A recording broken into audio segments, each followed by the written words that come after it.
بسم الله الرحمن الرحيم الحمد لله رب العالمين الصلاة والسلام على أشرف الأنبياء والمرسلين رحمة للعالمين أبي القاسم محمد وأهل بيته الطيبين الطاهرين المعصومين صلى الله عليك يا أبا عبد الله صلى الله عليك يا ابن رسول الله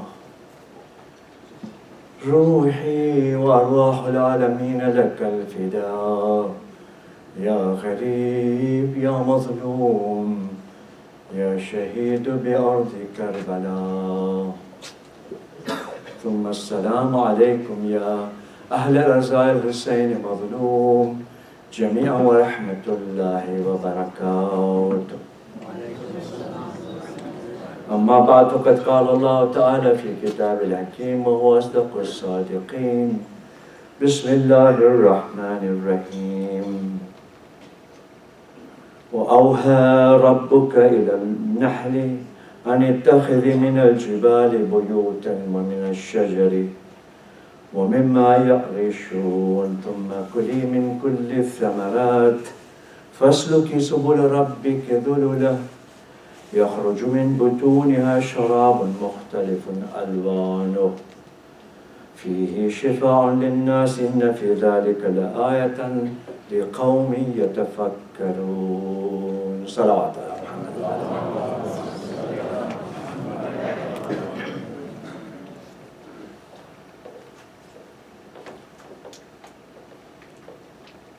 We've been exploring the subject of the role civilization plays in the development of human moral sensibilities. I'm using this sentence for the first time in the lecture. But the exercise has been related to the search of how human beings can increase moral sensibilities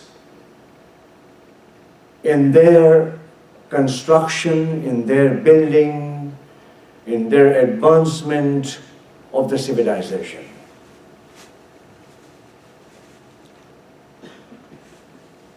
Whereas we are already experiencing questions about the role of civilization in controlling human disputes and conflicts, we are also finding resources in civilization that could be tapped for the betterment of human society. The precondition that I have noticed from the very beginning of this lecture series is that modernity demands from us to critically assess all our resources. We should not be glorifying or apologetically submitting or commissioning or omitting the resources. Rather, what is needed is to take a stock of what we have. My thesis has been built on the idea that there are two types of guidance available to us. One is the guidance on which we as modern men and women have put our full confidence and efforts. That guidance comes from our reasoning capacity. You and I can reason. You and I can rationally come to conclusions. Our search can take us to those levels of appreciation and comprehension that you and I need to advance towards what we call the ethics of coexistence.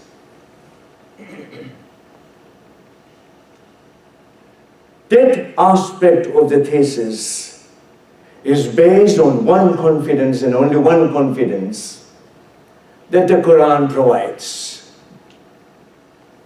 And I'm dependent on it. Because either I can go and search for it, what the secular authors are telling us, what the universities are doing, what the academic research is producing. And what they are telling us basically is that you have the capacity to create something that is inherent in human beings. That inherency is built upon the confidence of one issue that all human beings share in the common, essential human dignity. Although, if you look at the human rights debates in 1940s, most of our discussants in those debates are claiming that God and nature has nothing to do with guaranteeing human rights in the world today. Rather, we need to find common human experience to derive the basic foundation of respecting the human rights of fellow humans. In other words, religion has no role to play. Religious sources have no role to play in the development of the modern civilization. This is overstated, by the way. And now the authors who are looking at the debates in human rights in 1940s, they are now clearly criticizing the historians who wrote it from one particular specific focus. How did we get to where we have got?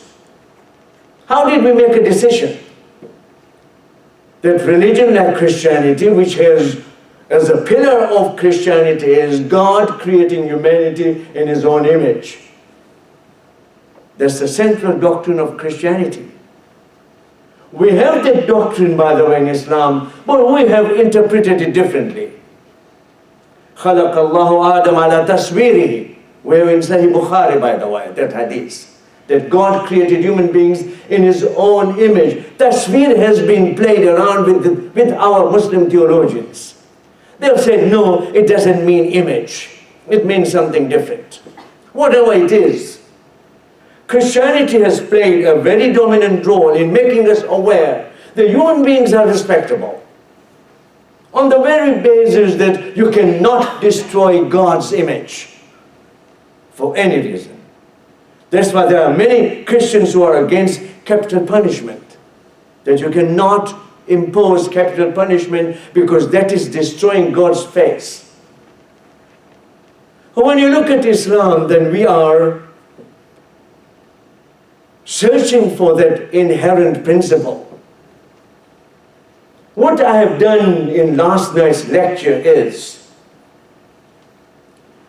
I'm still being inspired by the metaphor of civilization that the ayat of the Quran is telling us.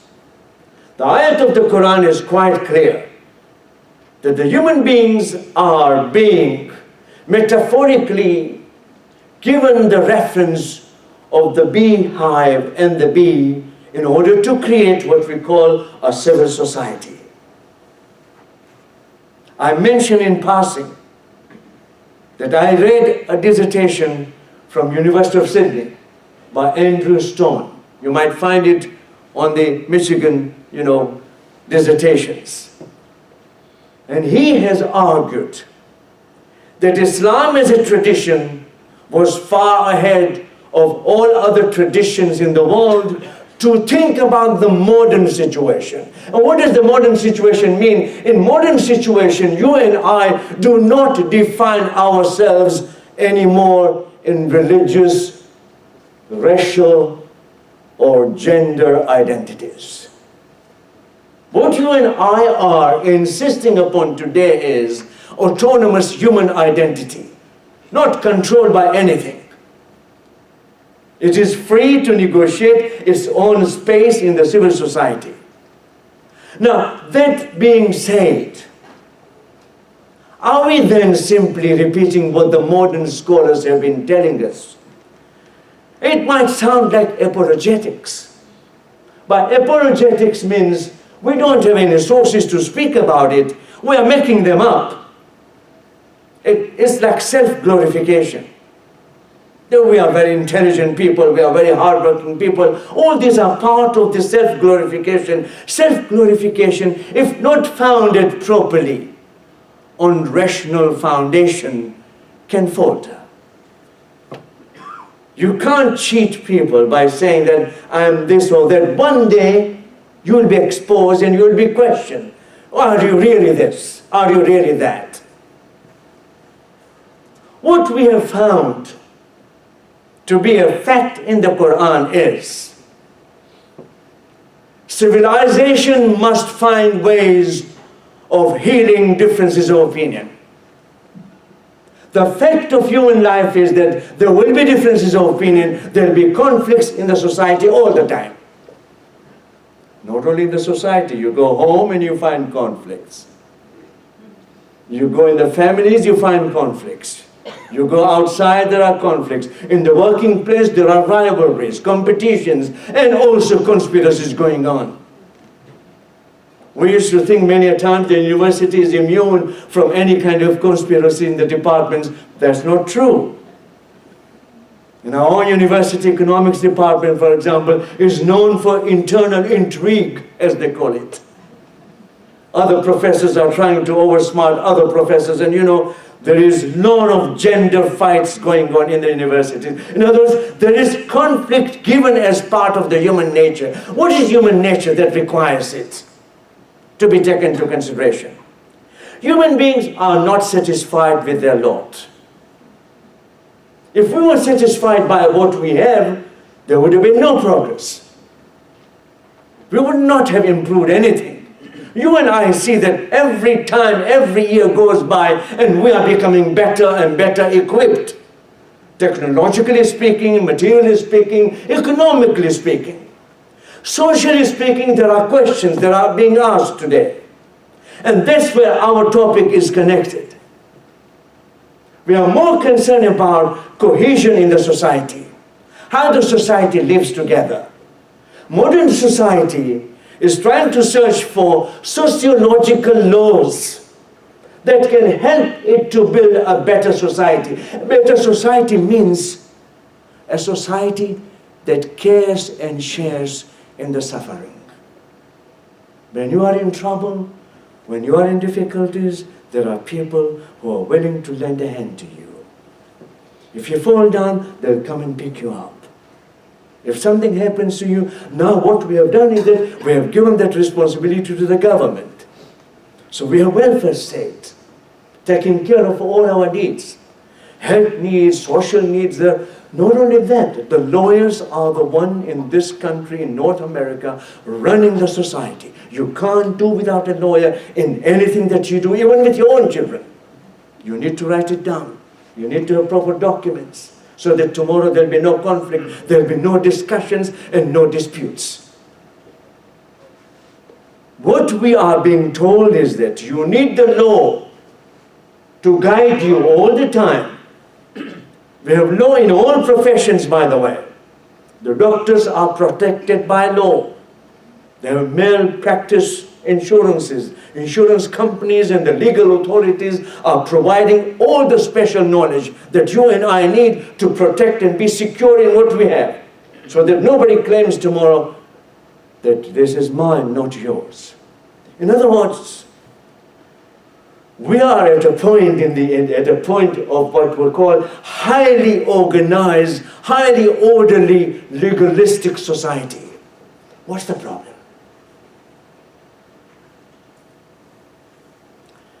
If all human problems were to be solved and resolved by legal experts, by those who know the law and those who enforce the law, then we need a special class that should exist in all societies to run the families and to run the society as a whole. We know that's not true. And yet we have a need for the better legal system. One of the things that we speak about in modern society is the rule of law. You are protected by law. If there was no law to protect you, then you will be miserable. You will not be able to maintain anything. Make investments, you need legal expert to tell you how to control your wealth, how to distribute it. Everything you do has to do with the rule of law, because that's the only resource you have in solving the conflict, solving the disputes and conflicts. We are asking this question, then what is the role of ethics there? What is the role of spirituality there? How shall we garner the support of religious resources to our best ability so that we can produce results? This is why we have been trying to think about civilization depends on rebuilding. Rebuilding what? Is the question for you and me. Rebuilding what? What I mentioned last night is that we have two sorts of guidance coming to us. I'm searching for virtue paradigm in the events of Karbala. In other words, I'm dependent upon history to teach me how to live with others. Are you with me? I'm trying to read the history so that the history would guide me through its major events and episodes, from which I will learn both the ways of resolving the conflicts and also finding sources of healing in the society. Correct? Modern society is saying that we are moral agents of God. We are moral agents, not God. There's no God in between in the modern society. Christians are telling us that you need divine grace to be saved. You need divine grace to be saved. And there is sanctifying grace. There is forwarding grace, as Catholics would teach you. That means you make a decision of doing something good, you are not helped at all by your own whims, by your own conscience, unless God makes that grace descend on you. In the language of the Quran, this is lutf, lutfullah, the benevolence of God. It has to come down in order for you to be able to move. Because when you make a good decision, the problem is how to execute it. You want to do something good. You are making a decision, for example, that I want to give a big donation to oil tonight, so that oil would have no more to ask for funds whenever such occasions come. Let's say, Ilahi Amin, right? How to execute that decision when you say, I want to do something good? You will realize one thing very quickly. Psychologically, there are many obstacles for you to execute the good. It's very easy to execute the evil. If you decide to hurt someone, it's easier to execute it than to say, I'm going to forgive someone. I'm going to show my goodness, my compassion to someone. That's very difficult, because the moment you get closer to that individual to whom you want to show the compassion, there's something holding you back. Why should I lower myself? Why should I do this? Because there's always a fear. When you say, I'm sorry I did something wrong to you, you are putting yourself down, whether you like it or not. If you did it correctly, with a good intention, then you will be bringing up yourself, because your esteem depends upon how you look at yourself. If your esteem is controlled by the truthfulness that you have in you, sincerity that you display all the time, you are not a person with double faces. You are not a person who cheats all the time. You are a person quite straightforward in your work. And you are doing it in such a way that everybody recognizes that when somebody like that does it, then it is done correctly. This is known in the language of the Quran as fitrat, as nature. Allah subhanahu wa ta'ala has created all of us. Now I'm using Quranic language. It's not modern language. That we have been created in fitrat Allah. That means that is the nature of God. It's God who wants to do compassion to you. It's God who wants to forgive you. It's God who wants to be related to you. You are the one who is refusing God. You are the one who says, I don't need Him. I'm smart enough. I don't need to pray. I don't need to do anything good. Now, your confidence is respected by God, by the way. God doesn't put you down like human beings might do it. If your parents heard it, they might say, Kafir thinker. He has become an unbeliever. He has become an infidel, so to speak. But God doesn't do it, and I'm glad He doesn't do it. How do I know that He doesn't do it? Because He always leaves the door of guidance open. The Quran, the surah that was read, the surah Ash-Shams, it makes it quite clear that Allah subhanahu wa ta'ala has guided all of us from the moment we were born. We were given the sense, minimalist sense of right from wrong.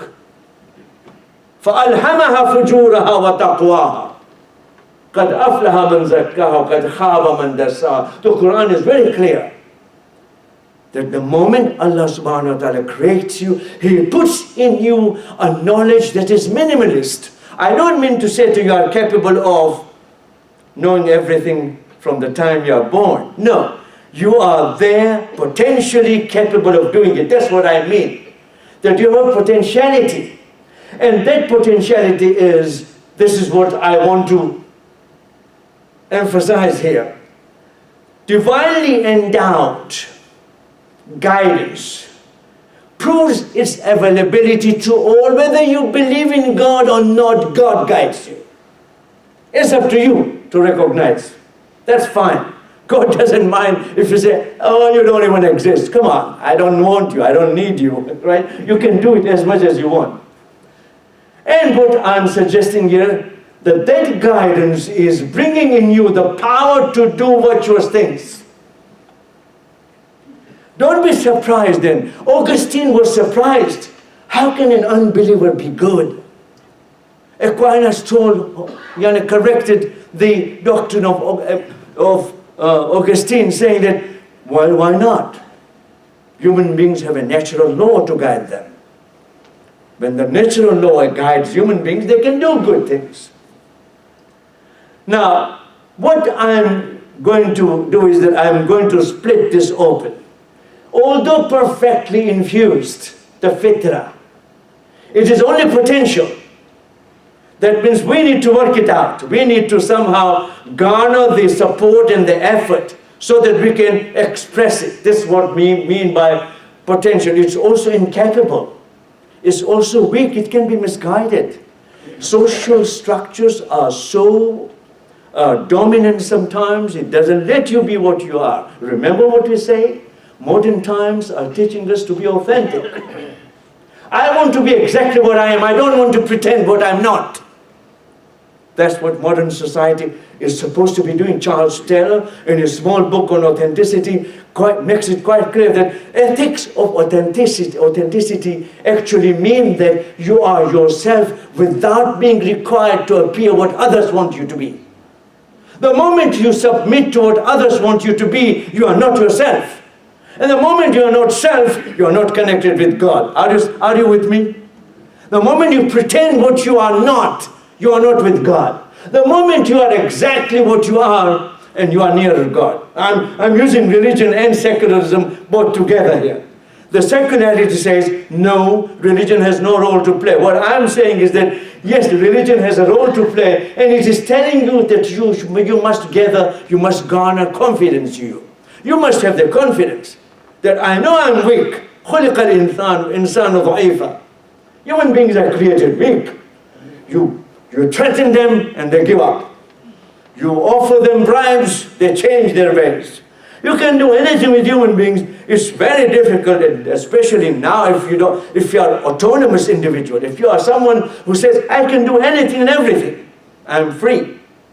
The moment you do that, you are somehow hurting your ability to follow the guidance. This is infused guidance. and requiring a form of development that looks very much like the habituation. You need to condition yourself. You need to train yourself to do what? To get involved in acquired virtues. I mentioned clearly, acquired virtues comes from the revelation, from religious sources. What you have naturally given is part of your fitrat. Then why do we need the Quran then? Why do we need the Sunnah? Why do we need any religious guidance coming from God if that's sufficient? What God is telling us that whereas you have universal ability to become good, you need to learn specific issues that confront you at specific moments. We are tested on those levels. I'm a physician. A woman comes to me and says, please perform an abortion for me. I'm wondering, what am I supposed to do? As a physician, should I do it? I'm a gynecologist. I can perform induced clinical abortion. And yet I'm worried. What is the status of the fetus? How old is the fetus? Is the fetus 120 years old, 120 days old, or is it less than that? Is it 40 days old? When I do all the research, something bites in my conscience and says, in that case, you are killing a life. You're not immune. You will be blamed. You're acting immorally because you're not supposed to perform the abortion. Now, if I'm a Christian, I'm controlled by the teachings of the Christ. And if the Christian church is saying that life begins from the day the conception begins. If you're a Muslim, listen to this. You can go to Dubai, you can go to the Gulf areas and you will hear Sakt al-Janeen. They are talking about abortion so freely. It's such a liberal attitude, by the way, in the Middle East for abortion. You can perform it. They perform abortion left and right in Iran and everywhere else. With one understanding, that life does not begin until 120 days. Where did they get it from? There's a hadith about it, by the way. But the hadith doesn't say life begins at 120 days. What it simply says is the movement of fertilization. When the egg and the sperm fertilize, then that's the stages they go through. And each stage in the hadith of Imam Muhammad Baqir alayhi salam, in the hadith of the Prophet sallallahu alaihi wasallam, in both hadiths they talk about 40 days, 40 days, 40 days. The first stage is covered by the first 40 days. Then second 40 days, the bones appear. Then third 40 days, at the end of the third 40 days, the angel is sent. Listen to this. The angel is sent, and if you're a Sunni Muslim, then you also believe that God fixes the destiny of the child. It writes down that this child will be very successful. This child will be hopelessly miserable. In other words, our destiny is written down. Now, in Imam Muhammad Baqir's hadith, there's a very interesting dimension that I must mention here. What he says is that there is something called genetic material. Now, he doesn't use the word genetic, don't get me wrong. No. He simply says there is something in the loins of human beings that is carried on from generation to generation, which we in the modern language call genetics. Do you understand? He doesn't use the word, so I don't want to say that Imam knew about genetics. No. If he knew, then he knew exactly, and he had presented it in such a way that people in those days understood it. And then he says, the rest is in the hands of the child to do whatever he or she wants to do. In other words, what you get in genetically transferred to you, transmitted to you, remains with you. The rest is your responsibility to develop. Now, this is a different theology. Do you understand the two theologies? One theology is very clear, saying that the child destiny is fixed from the time of 120 days. The third 40 days. Now, it doesn't say that the third 40th day is the day of ensoulment. As a doctor, I'm in the clinic now, and I'm a Muslim who is very much conscientious about my obligation to God. I don't want to perform the abortion. I don't want to do anything about it, because I think it's a sin. Especially if I'm a follower of Ahlul Bayt. I am saying that because, by the way, I must tell you that in the Shia tradition, life begins from the conception, like the Christian tradition. Although in Iran, in the law of Iran, the 120 days has been accepted. That 120 day is the cut-off day between life and non-life. So that's, in the country, they know what they are doing. But I know from my own research that no, life begins from the very beginning. So for me then becomes a question, am I going to destroy the life? This is the question. This is what I call the potential weakness in me. I might say, if the case was a rape case, then the Sharia is talking about the question of rape as iqtisab, alif, ghain, te, sad, alif, be. Iqtisab is rape. In that case, we have now the ulama who have done the research, they are telling us, no, this is a trauma for a woman. Therefore, the abortion can be performed anytime. It doesn't matter, as long as it is within 120 days. Now, they are using 120 days from the hadith of 40, 40, 40, so you have 120 days. Otherwise, it's not there. In other words, you can apply some of the principles that you already know, that saving life is far more important. But also saving the dignity of a woman is very important. How should we do it? If she is being blamed for it, if she carries the child through the pregnancy, it's going to harm her dignity, her possibility to get married with anyone in the future. How are we going to help her? This is what I call acquired virtues. So there is infused guidance from God. I know this is right and this is wrong. I have money in my pocket and somebody is poor asking for charity and, lengthens the hand and says, please help me out. And if I don't do it, this is my infused virtue, by the way. I have in my pocket money to help. I have the ability to help this person who deserves my help. I will help this person. Now, you might decide, I don't want to help, but you don't have what we call acquired virtue, which comes from the Quran, which comes from the religious sources. Religious sources are telling us that, yes, your obligation is to help when you have the means. If you don't have the means, you don't have obligation. But remember, if you had the means to help and you did not help, then you have sinned doubly.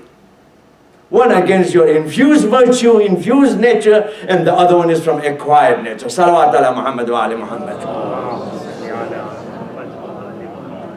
What I want to suggest here tonight is,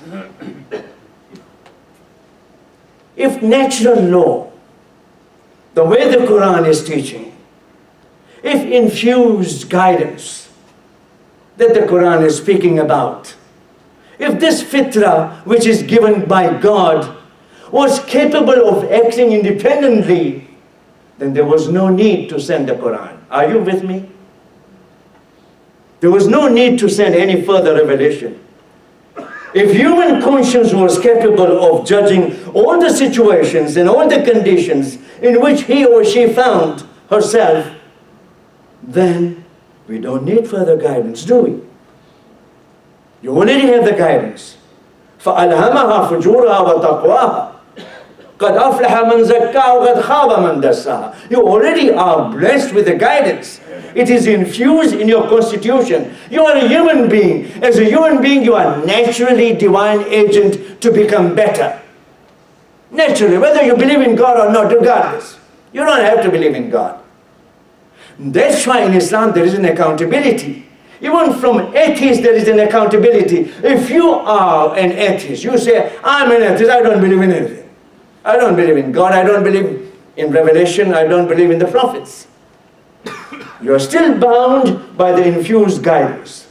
But infused guidance is not sufficient. If it was sufficient, then there was no need to send the prophets. Are you with me?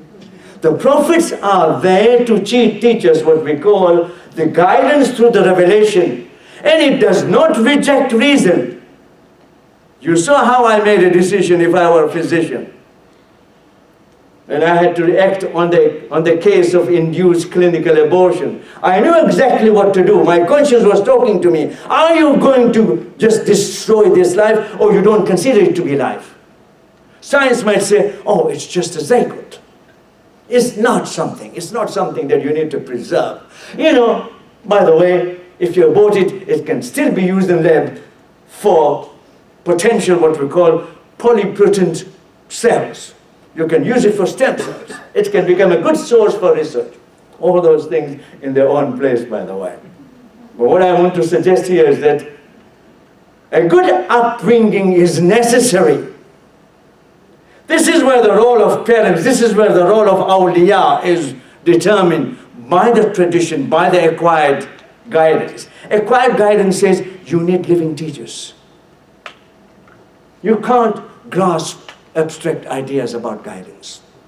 I can sit here whole night and talking about abstract ideas to you that there's guidance, but you will always ask me, give me an example. Wouldn't you do that? If there was a living example, then you would say, yes, I know now exactly what religion wants from me. Religion wants from me something, a kind of a guarantee that I will be able to do these things. Let me move forward. What I argue in this gathering is, you need living examples to follow. You have no choice. You have no choice. In abstraction, you will not be able to infuse that guidance and let it take you to your perfection. Because the goal is perfection. I want to be perfected. And I'm trying to do something that would allow me to become perfected without having further need of guidance. I'm modern. I'm autonomous. I'm confident. I'm confident about my rational capacities. I can decide so many things on my own. Why do I need religion? Why do I need any further guidance? Wait a minute. You still need someone who is an embodiment of the virtue you are looking for, even in your own autonomy. That's what Charles Taylor tells us.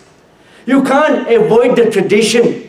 In the ethics of authenticity, you are still looking at the tradition to find some kind of relevance with the people who were in the past or who were in the society before you, so that they can become exemplars. What I'm trying to argue is this: a need for unmasking merely natural human virtue. I'm confident I can be good. I have my sons, for example, who talk to me about they are able to do anything and everything in properly ethical manner. So I asked them, how did you make that decision? They said, you know, this is the inner capacity that we have. There's an infused guidance from God to us. Isn't that so? I said, yes, it is so. What else do you use? And this is what it is. Through analysis of superficiality and hypocrisy in the community of the faithful, you come to realize what is good and what is bad. There are examples of that hypocrisy in the community of the faithful. I'm sorry to say it. You see them. Outwardly, they are religious. They present themselves as very religious. They are the ones who pass judgment against you. They constantly are putting you down because they think they are very holy. They are very pious. What the Quran says is that let them show you their example of living. Are they capable of presenting an example that is thoroughly and absolutely impeccable? If they say, I'm honest, then you need to ask, what would prove your honesty? I don't know you. You want a $5,000 loan from me. I don't even know you very well. But you say you're a religious person. You recognize my right. If I took from you $5,000, I should pay you back. And you are not even sure. What you do usually in the normal circumstances, you ask people who know that man. You said, okay, I want to give this loan to this man. Do you think I can trust him that he will give me back what I loan? And you get this, what we call shawahid. You get the witnesses to tell you this is what it is. A need for human being is to stop cheating so that the healing can occur inside. Let me make it clearer than what I have here. From my sources that I'm reading in the Quran, you will not heal if you cheat. There's no way you can heal if you cheat. And I'm not talking about major amounts of money or major things. I'm talking about very normal, sisterly, brotherly, family situation in which you cheat over your brother, over your friend, over your spouse. There is no way that you can escape what we call the divine judgment, and it comes immediately, by the way. Yes. I cannot give you my personal anecdotes. But if I were to open up, because I think you're worried about me giving too much out about my spiritual mother and all these things, and you might say, my God, this man is making a lot of claims. And I think those who know me, I have no access to grind. I don't get anything in return from you, and I don't care whether you accept me or not. Simply what I care is that I should convey the truth to you, regardless of what you are. That's my responsibility. Therefore I say that if I want to heal in my relationship with you, then I should be honest with you. I should never cheat you. Especially from this seat, no way. It's not acceptable. The moment you discover what I am in my private life, you will destroy me.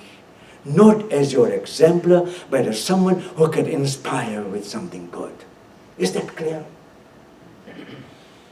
I am not trying to do anything. If somebody, is using an outward external appearance to make you aware that he or she has acquired the religious credibility to claim the virtuous life that they are representing, and if they are telling you lies, they are cheating. Cheating creates what we call a condition that needs to be healed. How can it be healed? If natural virtue is to achieve a new independence, remember, my goal is not to please anyone. The moment I make a niyat to please you, from what I do, I have lost my credibility. Do you understand this? I am no more adil, you can't even pray behind me. No. If you find out this is what I'm doing, this is the game I'm playing with you, don't even pray behind me. I've destroyed my adalat. Are you with me? I'm not joking about it. It's a serious matter. Anybody who sits in the chair, by the way, is supposed to be that way. If my outward and inward is not the same, then you can challenge me. You can say, please don't come and talk to us. That's your right. That's your right. Are you understanding the critical moment that we are in at the moment? The critical situation in which you and I find ourselves is that religious authorities are not being challenged by us anymore. We are very submissive and passive. We think we can't challenge them. We think we can't even ask them tough questions. Where did you get this from? Oh, don't ask these questions. You haven't heard that? If you knew this question, you will lose your faith. Oh yeah, of course I better lose my faith than you helping me to lose my faith completely. It's true, by the way. I don't want to lose my faith, but if your behavior is making me lose my faith, then you are dangerous. You are more dangerous than anything else that I know. If I want to maintain my respectability and my independence, it needs to avoid paradox generated by hypocrisy. When virtue calls for sincerity and authenticity, please learn this as a part of the Muharram this year. Don't try to be religious for the people who cannot reward your religiosity in any way. They can give you nothing. In fact, if you try to do that, they will take away everything from you. Are you with me? They cannot give you anything. Don't try to please anyone in your religiosity. Oh, my father said, oh, my mother said, I should come to the majlis. I should come to the lecture. Well, that doesn't help very much. You need to be authentic. You need to be respectable. You need to be independent. God loves your independence in such a way that Imam Ali is teaching us in these prayers. Please remember these prayers. Allahumma nawwir dhahiri bita'atik wa batini bimahabbatik wa qalbi bima'rifatik wa ruhi bimushahadatik wa sirri biistiqlali اتصالي بك يا ذا الجلال والإكرام. You have heard this prayer from me many times, but I was just looking at it. It is in Al-Luhuf, one of the Irfan books from Iran. I saw this prayer again. I said, yes, I know this prayer for a long time. But here, two things were missing in my reporting of the prayer. The third one is, Ya Rabbi, nawwir dhahiri bita'atik. Make my life enlightened by obedience to you, Ya Allah. What a beautiful prayer. Nawwir dhahiri bita'atik wa batini bimahabbatik. Look at this, look at this. And fill me inside with your love, Ya Allah. Yes? Your love, Ya Allah. Wa qalbi bima'rifatik. And my inner being, my mind, my conscientious existence with your knowledge, with your gnosis, knowing that you are there. And then it says, وَرُوحِي مَا مُشَاهَدَتَكَ. And my spirit capable of witnessing you. My brothers and sisters, are we able to witness Allah subhanahu wa ta'ala in our moments of quiet and prayers?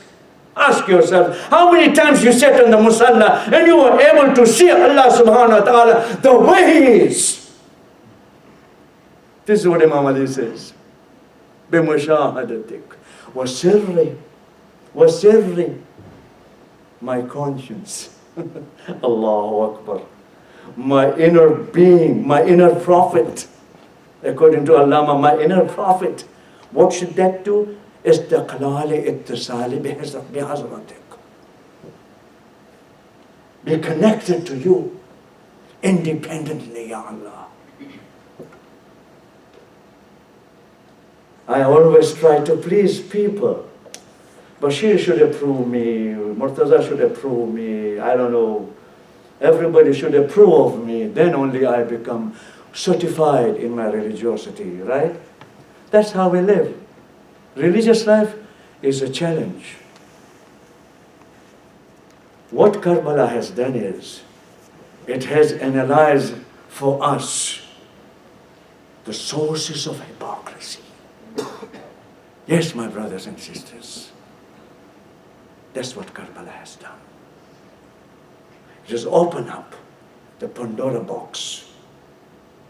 There is a conundrum, it's confusion, absurdity, incongruity in the way you and I believe things.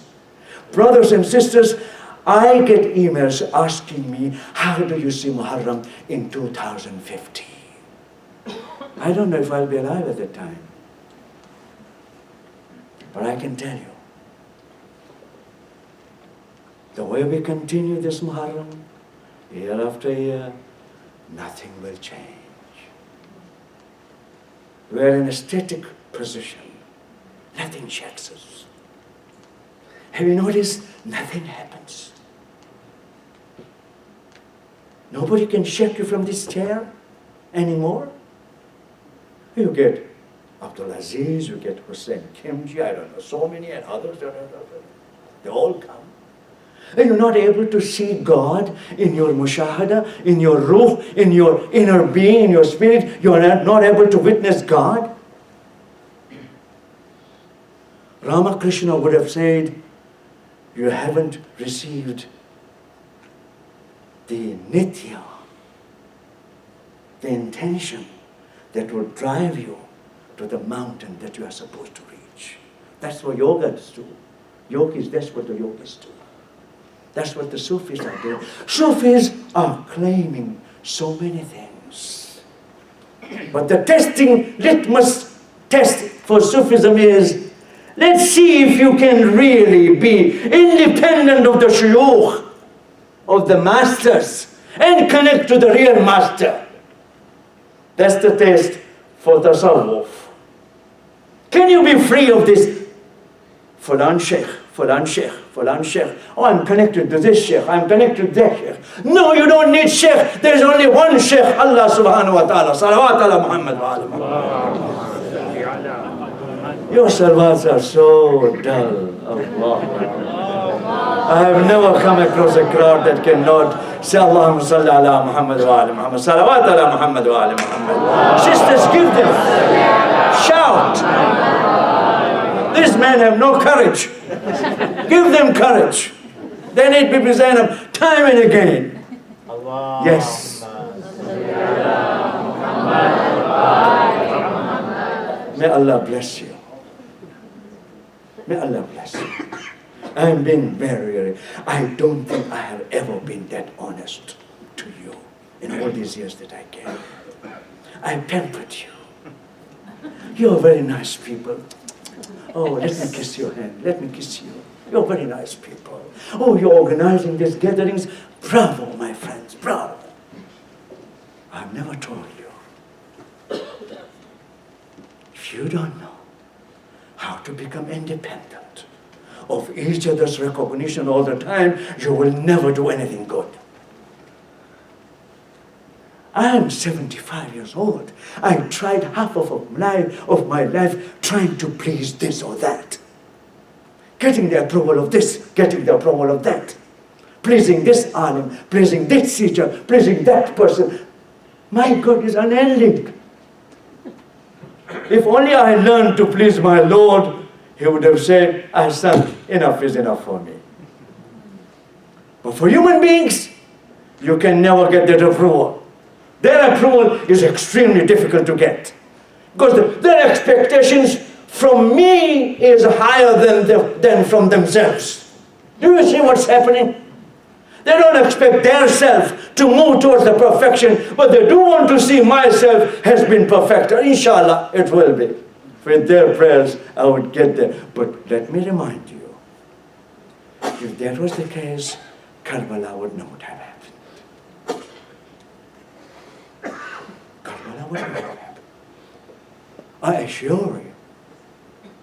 Hur was not a Masum. Have you been Mazahir?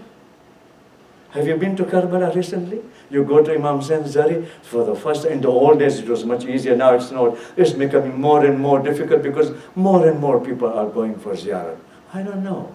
I really don't know what they get out of it. I believe personally, you can say from me, Assalamu alayka ya Aba Abdullah.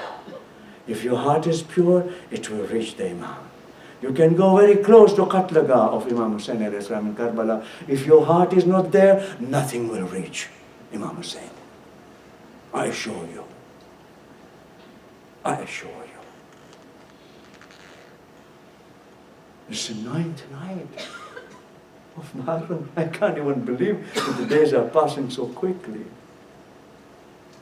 When you look at Karbala, you are fine. Look at this, by the way. The mothers in Karbala have played a major role. Without these mothers, I'm not a feminist. Don't get me wrong. I am not fighting for the rights of the women. I am fighting for the rights of all human beings, that they have dignity. But I must assure you, if there were no mothers of that kind in Karbala, you and I would not have seen Ona Muhammad. You and I would not have seen Ali Akbar. You and I would not have seen Ali Asghar. The mothers were there. They were the ones who were responsible. More than the fathers, the mothers. We know you know this. When Bibi Zainab is breastfeeding Ali Akbar and also Honor Muhammad, then Bibi Zainab is involved in creating infused guidance that will be supported by the acquired guidance. That's what Bibi Zainab is doing. This Bibi Zainab. My sisters, you need to study Bibi Zainab remarkably closely. I'm going to remember some mothers tonight. I'm not going to follow the tradition the way it is followed. I'm in the mood of discovering the womb that carried me for 9 months. The womb that nurtured me. The womb that created the rights of a mother on me. And according to my Imam, Zainul Abidin, even if you work day and night for years and years to pay back the 9 months rent to your mother, you will be not able to do so. That's mother. This is Imam Zainul Abidin. He says, you want to recognize your mother's rights? You can't do anything. You can just continue to be good. But at the same time, there is reciprocity. I'm coming to reciprocity. Whereas mother is so holy and sacred and important, there's also an expectation. When the time comes, she will sacrifice her loved ones for the betterment of humanity. Are you with me? She will do that. If the mothers did not contribute to the mission of Imam Hussein, Imam Hussein's mission would not have been carried to the success that it claims today. I'm not even saying that success was there. I'm saying the success was claimed. We still need to find out. You and I need to read a lot of history. We don't read history very much. We don't even know what these women went through. Can you imagine that after the martyrdom of Imam Hussein alayhi salam, how Bibi Zainab felt lonely in her journey? Can you imagine that? Are you capable of imagining the loneliness of that woman who was all of a sudden made a commander? All of a sudden she had to take the leadership. All of a sudden she had to protect the Imam al-Zaman, that is Imam Zainul Abidin. All of a sudden she's supposed to give guardianship to the children. All of a sudden she's to give up her own share of food and drink and give it to the children who are hungry and thirsty. Yes? Read the history. Don't be so oblivious of the history. These mothers, they were going through something that you and I cannot even imagine how this could be possible. Little wonder, they say, paradise is under the feet of your mother. It's not a fiction, it is a truth. It's the truth. I want to remember a mother tonight. This is Layla. Layla al-Thaqafi. She comes from a very good tribe. Imam Hussein's wife, Layla, highly respectable woman. And she is in Karbala with Bibi Zainab. These women are really working as a team. If you want to see teamwork, you go and read the pages of Karbala history. You find the teamwork among women. Kulsum, Bibi Zainab, Layla, Rabah, all helping each other. You find them doing things that you wonder, how did they think about it?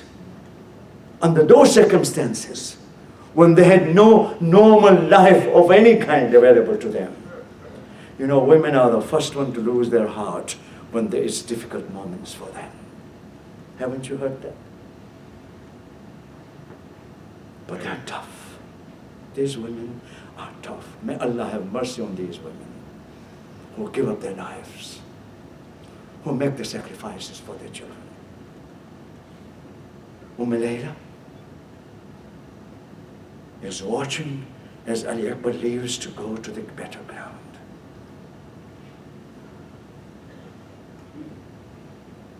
She's there standing at the tent, near the tent, looking outside to see what Ali Akbar is doing. It was visible, by the way. If you go to Karbala today, you can actually visualize in your own mind, where did they stand?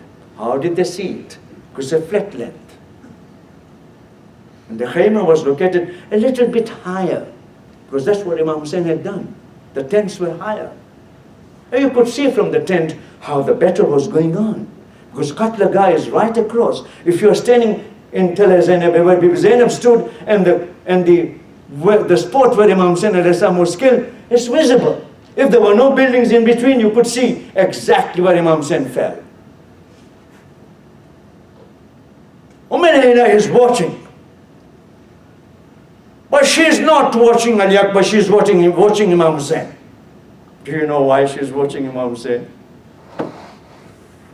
Ali Akbar is only 18 or 19 or 20 or 21, I don't know. I really don't know. But Ali Akbar is in the battleground. And Bibi Zainab is inside.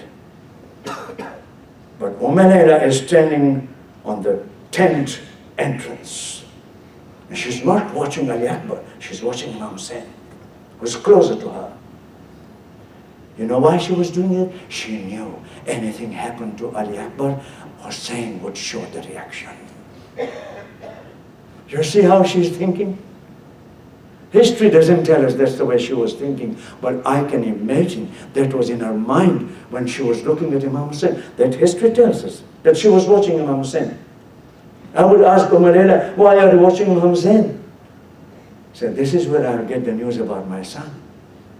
And Imam Hussein comes all of a sudden and said, Layla, your son is in danger.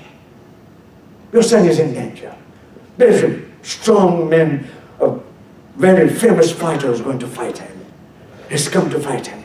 Layla, I have heard my grandfather saying the dua of the mother is accepted by God for the children.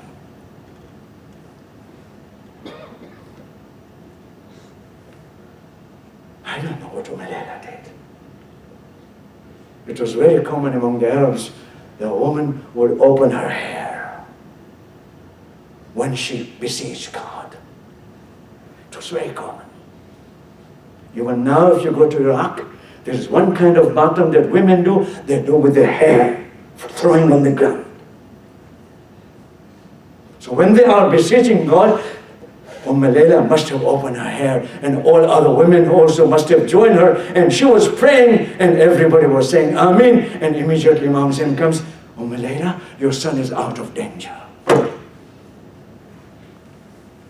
Imam Hussein is very sensitive to what Layla is going through. Do you see this, by the way? Many times we forget what the women are going through.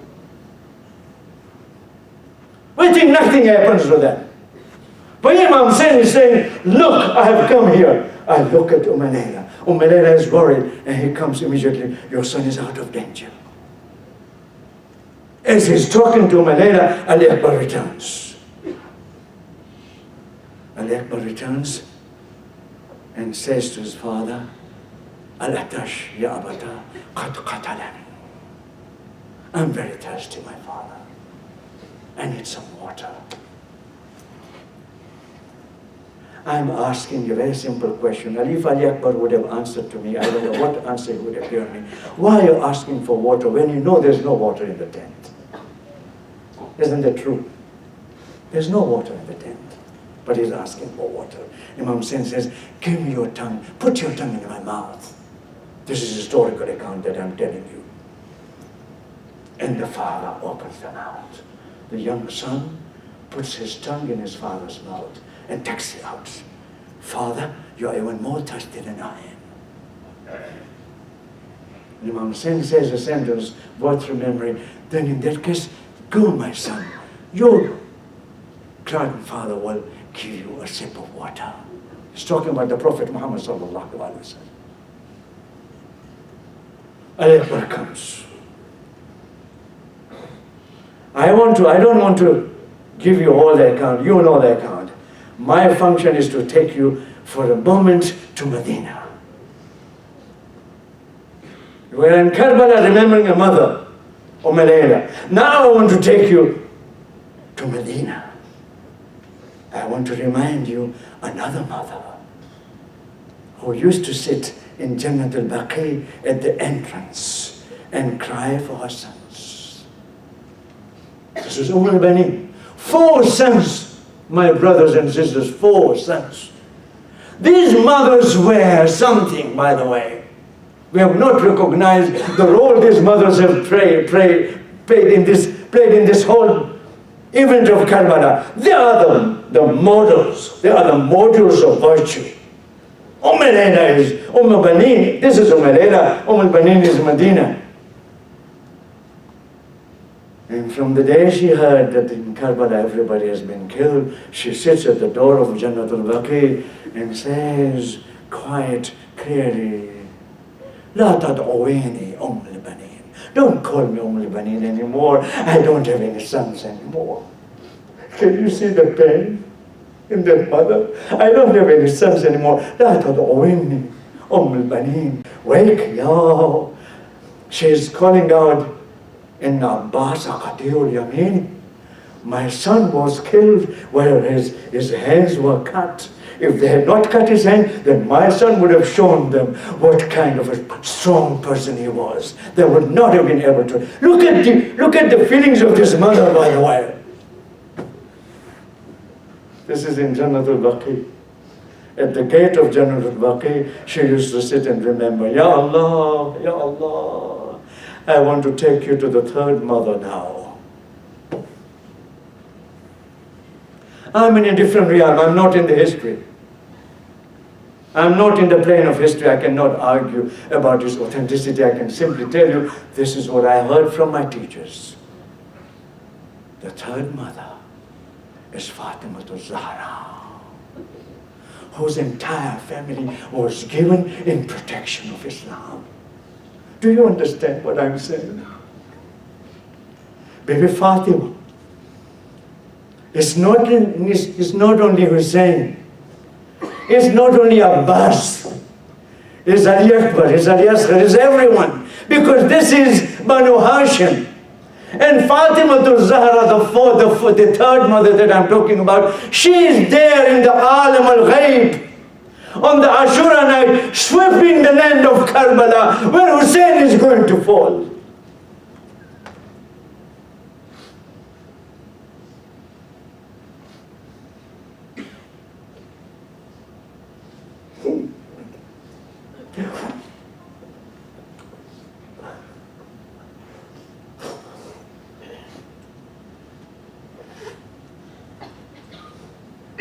It's time for the istijabat al-du'a.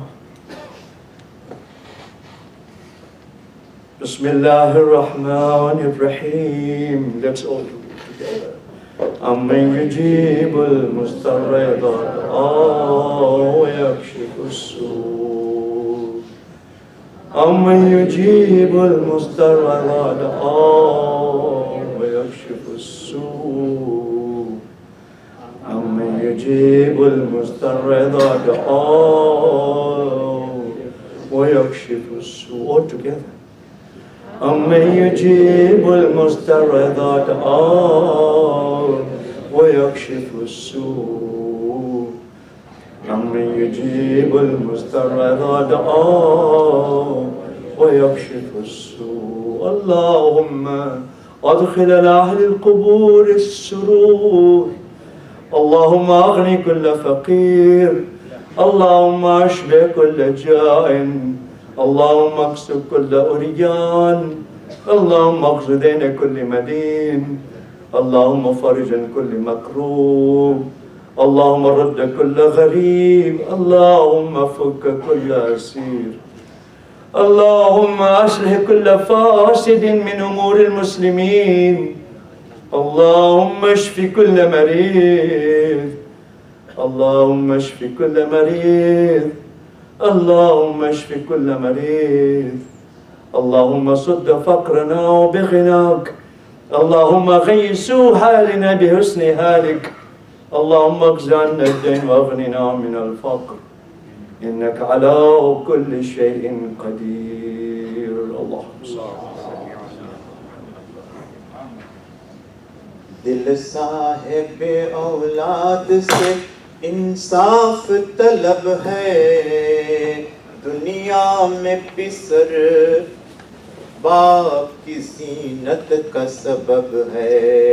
औलाद का होना भी बड़ी बख्शिश रब है, सच ये है मगर दाग भी बेटे का गज़ब है। हंगामा क़यामत का बपा करती है तकदीर, शब्बीर से अकबर को जुदा करती है तकदीर। बीबियों मारा गया नौजवान मेरा, बीबियों मारा गया नौजवान अकबर मेरा। दुश्मन को भी खुदा न दिखाए बिसर का दाग, दिल को फिगार करता है लख्ते जिगर का दाग। आँखों का नूर खोता है नूरे नजर का दाग, मरना जवान बेटे का है उम्र भर का दाग। ये हाल इब्ने फातिमा के दिल से पूछिए, ज़ख्मे जिगर के दर्द को घायल से पूछिए। बीबियों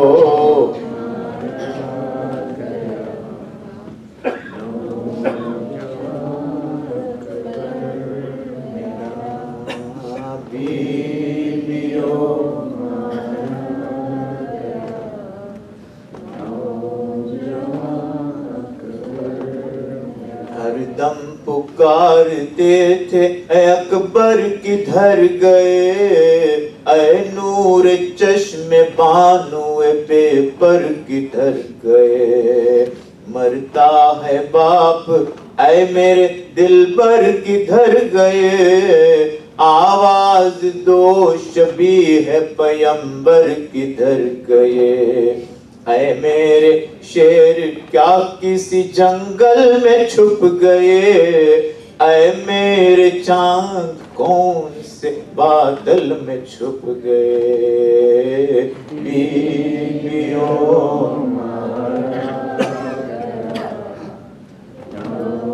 नौजवान बीबियों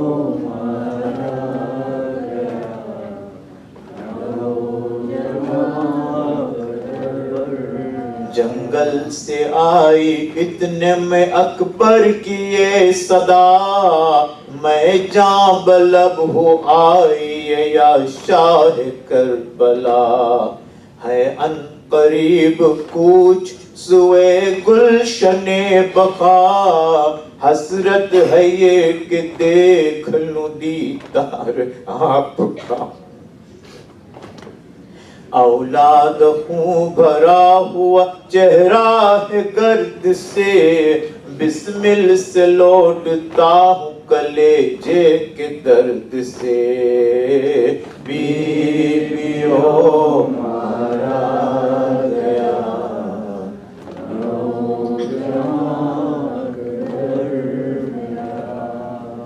बीबियों मारा गया।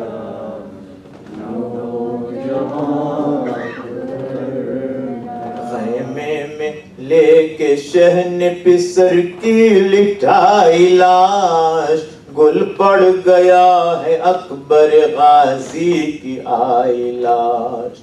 उस नौजवान पिसर की जो लैला ने पाई लाश, फैला के हाथ छाती से जल्दी लगा इलाज। कहती थी माँ निसार हो आंखें तो वो करो, इन खून भरी जुल्फों में मुझे दो फिदा करो। बीवियों मारा गया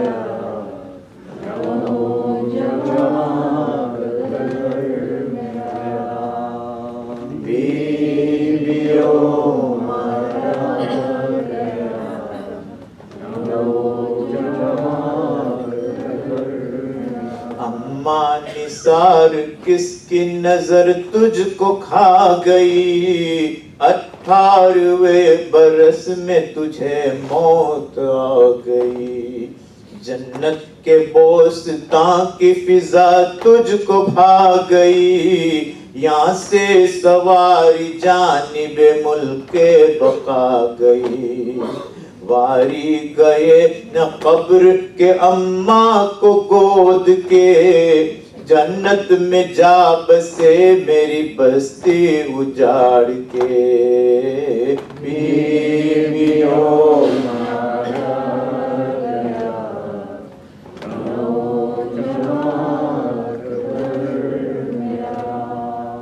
बीवियों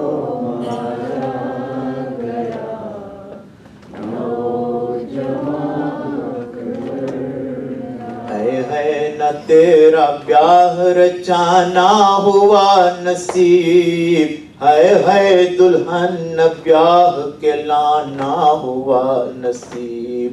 पोते को गोद में न खिलाना हुआ नसीब, शादी के बदले खाक उड़ाना हुआ नसीब। हंस हंस के अब ये माँ किसे दुल्हा बनाएगी, वारी जवाब दे के दुल्हन किसकी आएगी। बीवियों मारा गया नौजवान अकबर मेरा, बीवियों मारा गया नौजवान अकबर मेरा। अल-फातिहा सल्लल्लाहु अलैहि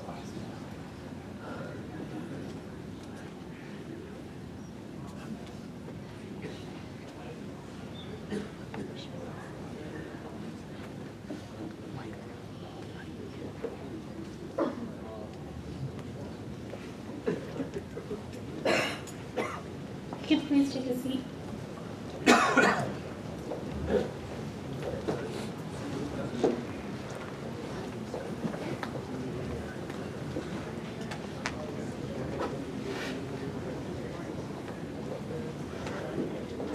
We'll start off the Q&A session. If someone has a question, just raise your hand and we'll get a mic to you.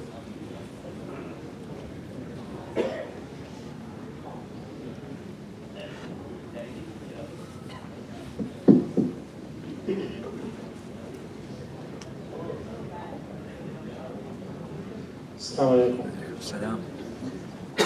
I have a common thought that runs into my mind every time I hear lectures about religious and the exaltation to goodness. I feel that we as human beings are given not only the infused guidance and the acquired guidance. I suppose the acquired guidance we have to acquire it on our own. But I'm saying that to be a Muslim or a religious person is not a finite task. It seems to be an infinite task, because it keeps on growing, and even now it's growing further. Every day people come with new research and new thoughts. So what I'm saying is, how can we be better people if we don't know the end of what we are supposed to know? Oh. In other words, it keeps on increasing. I think we partially do know what we are supposed to be. Because I think in one of the du'as of the Quran, Rabbi habli hukman wa liqni bis salihin. The end result is that, Ya Allah, connect me with good people. The end of life is to be connected with the like-minded good people. And before you do that, Allah, you're asking God, Ya Allah, give me the ability to judge correctly. Rabbi habli hukman is not wisdom, but ability to judge what is right, what is wrong. To make a decision that is correct for me. It has been usually translated as hukman, but it's not, it's as wisdom, but it's not wisdom. Hakama, in the language of in the nuances of the Quran, means your ability to judge things that are right to do, just judge things that are not right to do. I think the ultimate goal is al-hiqni, connect me with those who are good people. The end result is that you want to enjoy company of the people who are good and not always be in the gathering of the people who pretend to be something they are not, or you have to pretend to be something else in order to get accepted by them. All these things are part of this salihin. Salih also means to be righteous, to be able to do moral act. It doesn't mean anything more than that. Because the Prophet did say, by the way, that the ultimate salvation, ultimate goal of each human being is to become good, to become morally sound. So do you think our task is a finite task or infinite task? It is a journey, it is a process. Should I say that a journey that takes long time to plan it, and you have stages to go through it, and those stages take you in a process. I think human development is a process. And it's very difficult to say, I have reached this stage, now I know at this stage.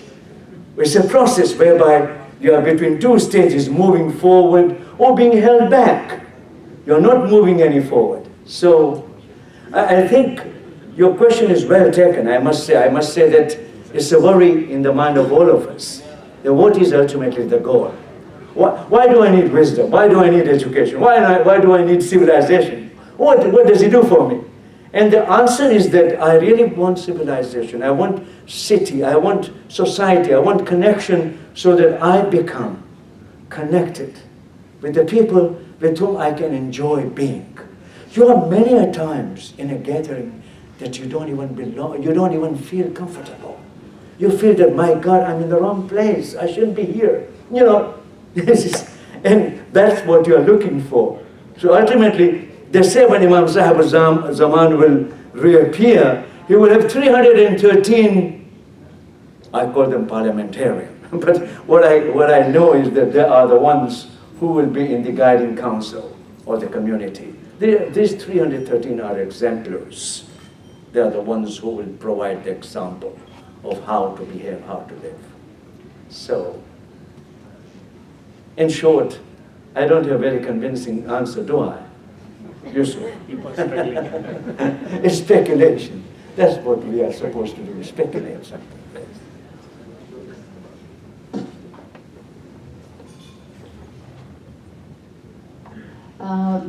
Aziz Bhai, the one book that I have seen and read through, I would say perhaps half of, is the Tazkiyah Tahzib Nafs by Ayatollah Ibrahim Amini. And I was reading the English translation of it, and it's still quite the read.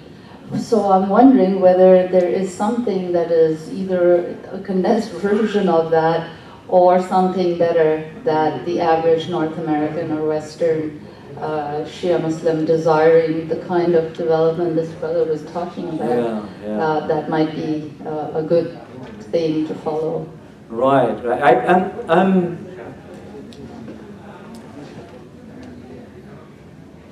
I need to do a lot of homework, honestly, because these questions are prompting me to take care of where my gaps are located, so that I can really prepare better. If I come next year, then I have a better answer for you. It requires a lot of pondering. The sources are enormous. When I open Nahj al-Balagha, at each page of Nahj al-Balagha, there is an indicator that helps me to open a new gate, a new chapter. And in brief, I must say that is my shortcoming. I really don't know how to respond exactly to the psychology of development that the religion wants us to follow. Because there is a lot of secular literature on this. There's a lot of personal development, self-development is part of the big market today. As a businessman, as a professional, you can go to this, what we call self-development workshops. But I don't know, you see, it all depends on how you define your goal. If your goal is limited, then outcome is limited. If your goal is comprehensive, then you expect comprehensive things to happen. But I need to do a lot of homework. There's good questions, yes. I need to do a lot of homework. Does someone have another question for Abdulaziz, uncle? My sister yesterday had hands up. My sister was sitting here. No, you, yes. Yeah. You had your hand up last night. You never got a chance. I wasn't here last night. Yeah. You were not here? Then your spirit must have been here. I did notice you. I said, well, you were here and you raised your hand and you didn't get a chance or something. I don't know, maybe it was night before. But I did have a question. If I Okay, all right. I want you to have a chance of asking the question, yes. You raised the issue of authenticity a number of times.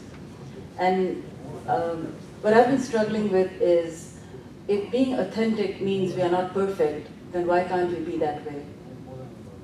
You can be that way.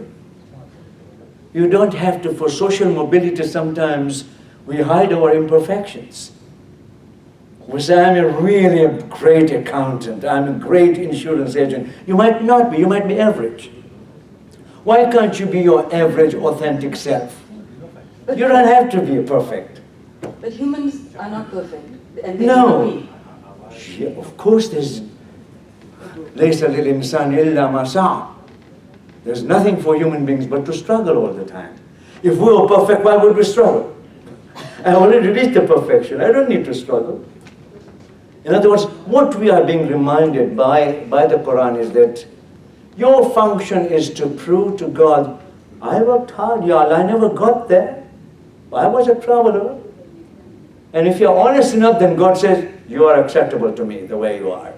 That's what it is. I think we might drive ourselves crazy if we become perfectionists. I don't think that's what is really expected of us. I think Allah knows. He says quite clearly, خُلِقَ الْإِنسَانُ ضَعِيفًا. Human beings have been created weak. They like to argue, فِي أَكْثَرَ شَيْءٍ جَدَلًا. They want opinions, they are highly opinionated. That's what human beings are. So He knows it. He knows our weaknesses. He says, that's fine. As long as you're truthful and sincere, I like you. That's what religion teaches us. To be truthful and sincere. Not to pretend what we are not. That's what I think needed, yeah. Yes. Come, my dear boy, here, come. Come closer. Here's my favorite son now. I hope you come one day to George Mason University to study. We'll get you a scholarship to do Islamic studies. How about that? Yeah, okay, tell me. Tell me what you have, yes? In your opinion, Dr. Sachedina, and this is relating to your talk on the concept of modernity, is there any distinction between secular and religious knowledge? There is a distinction. In secular knowledge, you don't evoke the divine. In secular knowledge, your epistemology, your theory of knowledge is based on human reasoning, human rationality, human experience, human empirical data. It doesn't claim anything coming from the divine source, from the hidden source, because secular knowledge demands that you prove what you know exactly the way it is. That's why scientific speculation is allowed. and science is regarded as secular. But there could be an element that there are secular scientists today who are talking about divine element in science. Now they are shunned by the fellow scientists as being too mystical about what they are saying. So you could have religious knowledge fundamentally wants us to say that my epistemology is derived from divine inspiration. According to the Quran, the Quran says quite clearly, وَاتَّقُوا اللَّهَ وَيَعَلِّمُكُمُ اللَّهُ. When you become spiritually and morally powerful, then God becomes your teacher. You don't have to depend on human teachers. It's true, by the way. There are people that I know who are divinely educated. They have an insight that is amazing, amazing insight. I've discovered them in the last 5 years. The more I went to Iran, the more I went to Iraq, the more I realized there are teachers who are private. They won't accept you. They don't give their business cards to you, so to speak. They are the ones who are quietly doing their work. They are reading, they are speculating, and these are the ones that we are looking in religious knowledge. Not necessarily the pompous, They say the bigger the headgear, the empty, the brain. That's how they joke in Iraq, by the way. In Iraq, there is a joke. The bigger the kilemba, the bigger the amama, the less knowledge you have. I don't know. I really don't know. Look, human claims are enormous. And they are sometimes pompous. They show you something different. They behave something differently. It's a world of human beings. There's no difference between a university professor and an alim sitting in Najaf or Qom or Majid. They're all teachers. They're all professors. They all bluff. They all have good knowledge. They have bad knowledge. So don't think religious knowledge guarantees honesty or anything of that sort. You need your personal struggle. You need your personal struggle. Hope you will make a decision to come to GMU, George Mason University. Aziz Bhai, carrying on with your theme of, inspiration, turning to God, and then, finding the easier. And a few days ago, you were talking about ilham and wahi and all of that. But the interesting thing that I had to share, and if you would allow me, is that in our family, about 6 years ago, almost 6 years ago, there was a huge problem. There was a clash of the two generations. And so one morning I woke up and just around Fajr, and these 5 couplets came to me. As inspiration. As inspiration. And if you would allow me, they are in Urdu for Yes, please. meditation. Let's listen to the couplets, yes, in Urdu, yeah. So, they came to me. I've never ever written poetry before. And it says, Allah ki riza, Allah ke usul, baraye nabi o wali o batul. Hum karte hain wa'da-e adl o aman, baraye Hasanain o imam-e zaman. Gar aayega ghussa to khud ko lenge tham, baraye khushnudi-e Rabb o imam. जो ख्वाहिश हमें है उसके रहमो करम की, रखेंगे रविश कलाम नेको नरम की. न जाने कब आ जाए परवाना अदम का, रब्बी बर्दन व सलामा हो हमको अता. अल्लाह की रज़ा, अल्लाह की रज़ा. Yes. Rida ilahi. Mafahamu kidogo, hujafahamu. Hujafahamu kabisa. Kidogo hata It really has the message of what God can do, what God can, and I think the core or the very essence of the poem is that ultimately we return to God for the knowledge and for the contentment that we need in our life. Did I get it right? Yes, Almost. I think it's the thing that it also places is that we have to take responsibility for our behavior, especially those of us who are inclined to get mad. That's why. And make a nuisance of ourselves. Because our sisters, and some of our brothers here, They know Swahili, Arabic, English, so. Yeah. Anyway, tamam? Any other questions? Then before I invite Dr. Mosme, I'd just like to remind everyone that we want to start the program at 7:45.